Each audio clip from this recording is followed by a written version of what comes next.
Você não tem nada. Seu celular, seus livros, suas músicas, nada disso é exatamente seu.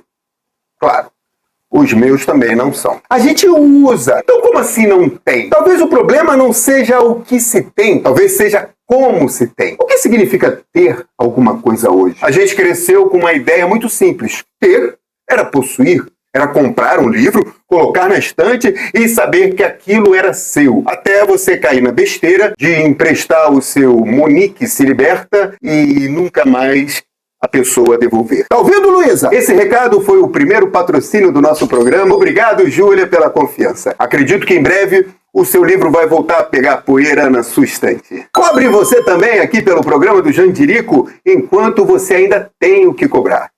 Voltando, você comprava um filme, nunca mais assistiu a lista de Schindler há anos, mas ficava ali, parado, seu. E ter um CD não era só comprar, não. Chegava em casa, colocava para ouvir, ia namorando o encarte, decorava cada letra. Era uma relação, um compromisso.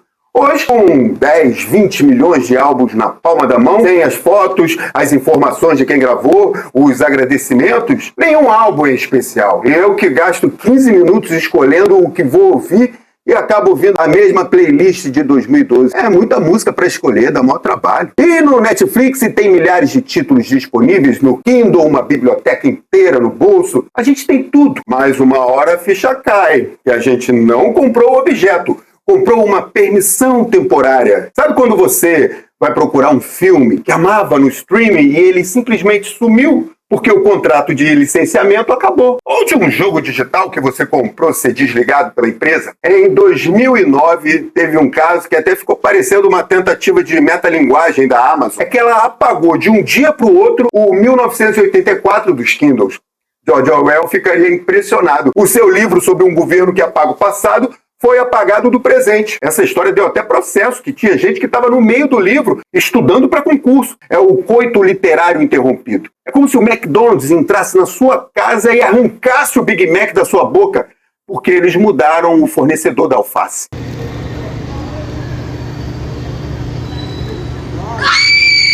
Ah, não exagera. Isso é só no mundo digital. Calma, calma. Devagarzinho chega na gente. Os bacanas já estão vivendo. Desde 2022, a BMW oferece assinaturas para ativar aquecedores de assento e volante em mercados como Coreia do Sul, Reino Unido e Alemanha. O carro já sai de fábrica com o hardware instalado, mas o dono precisa pagar um valor mensal para desbloquear o recurso via software na loja virtual da marca, a Connected Drive. O sujeito pagou centenas de milhares de reais pelo motor e pelo couro. Mas o conforto é alugado. Se você parar de pagar mensalidade, o assento para de esquentar. É a humilhação de quem acha que é dono. Pela primeira vez, humilhado e com o bumbum gelado. Nunca foi tão fácil ter acesso, nunca foi tão fácil consumir, nunca foi tão fácil ter tudo. E isso parece liberdade. Mas, ao mesmo tempo, isso nunca dependeu tão pouco de você. Porque nada disso está com você. Está disponível. E essa mudança não é nova. O economista Jeremy Rifkin já dizia no livro The Age of Access: a gente estava deixando de ser uma sociedade de proprietários para virar uma sociedade de acesso. O Rifkin falava que no capitalismo de acesso a propriedade se torna um fardo. Por que ter um carro se você tem um aplicativo? Por que ter um DVD se tem o streaming? A eficiência é máxima, mas a autonomia é mínima. E aqueles termos de condições? A gente clica em aceito mais rápido do que aquele que repara que você parou de seguir fulano, manda o print no grupo dos fofoqueiros. Se no meio do texto estiver escrito que eu vendo minha alma e meu rim para a empresa, eu assino assim mesmo. Afinal, eu só quero ver o vídeo do gato tocando piano. Não vou ficar lendo 40 páginas de juridiquês, né? E acesso é melhor, mais leve, mais barato, mais prático. Mas acesso tem uma característica simples. Ele pode ser retirado. Antes você tinha pouco, mas controlava. Hoje você tem muito, mas depende.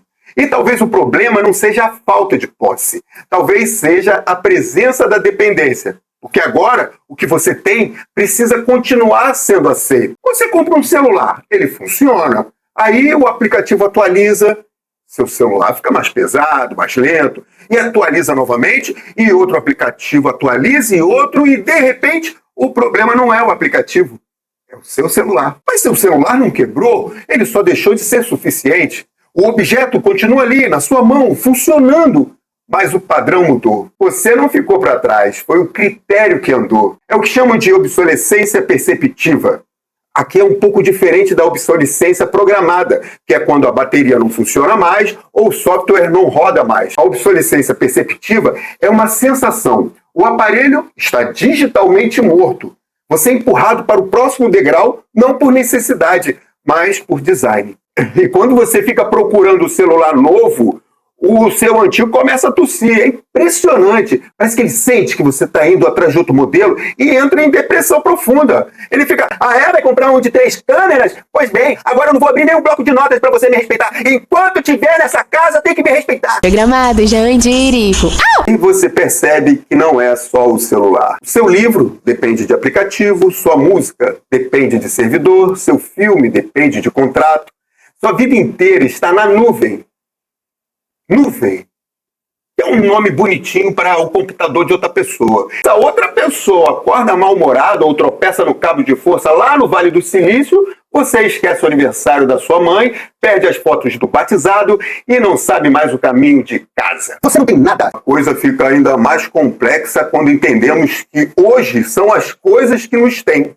Sim, somos matéria-prima gratuita de produção. É o que a pesquisa da professora de Harvard, Shoshana Zuboff, chamou de capitalismo de vigilância, que descreve uma nova forma de despossessão onde a experiência humana é expropriada como matéria-prima para previsão comportamental. Hoje, os algoritmos não apenas coletam dados, mas moldam comportamento, transformando usuários em meios para o lucro. Ou seja, na exploração industrial, era preciso dominar fisicamente terras, ouros, máquinas e pessoas. Hoje, a partir de cada interação com o nosso banco, nossa biblioteca, nosso joguinho, nossos dados comportamentais deixam rastros digitais, localizações, gosto, conversas que são analisadas e transformadas em ativos de vigilância. É o poder instrumentário, termo que Zuboff criou para descrever um poder que conhece e molda o comportamento humano para fins comerciais, sem necessariamente usar força física. É que eles nos deixam acreditar que é a gente que escolhe. Para melhorar a sua experiência. Resumindo, eu não uso o sistema. É o sistema que está me usando como um personagem de The Sims gigante. O objetivo é ver quanto tempo eu aguento sem clicar em comprar agora. Tem coisa que ainda é sua. Sua geladeira, sua camisa, seu violão, sua panela. Ninguém atualiza sua panela. Ninguém muda o funcionamento da sua geladeira do nada. Aquilo que você comprou continua sendo aquilo. Mas repara no que ocupa o nosso dia de verdade. O que a gente usa para se distrair, para trabalhar, para conversar, para ir, para voltar, para pagar, para passear, para se informar. Tudo está em sistemas. E são esses sistemas que organizam a nossa vida. E talvez o mais estranho é que isso não pareça um problema. Porque funciona. Eu abro o aplicativo e ele está lá. Play, funciona. E enquanto funciona, parece meu. Mas parecer é diferente de ser. Porque o que você tem hoje, não adianta você tomar cuidado e guardar no plástico que veio para não arranhar. Não precisa quebrar para desaparecer. Só precisa parar de ser permitido. Como falamos, hoje é tudo assinatura. Daqui a pouco você vai no banheiro e tem um sensor.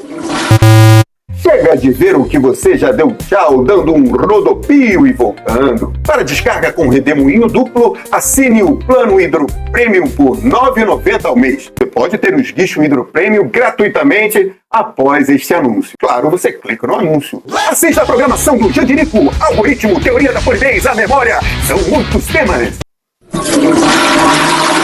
E isso muda a pergunta. Não é mais, isso é meu ou não é? É, até quando isso continua sendo meu? Vivemos num mundo de comodidade extrema, onde somos inquilinos da nossa própria rotina. Pagamos mensalidade para ter o direito de existir no mundo digital, porque talvez a gente tenha tudo, mas nunca se sabe por quanto tempo.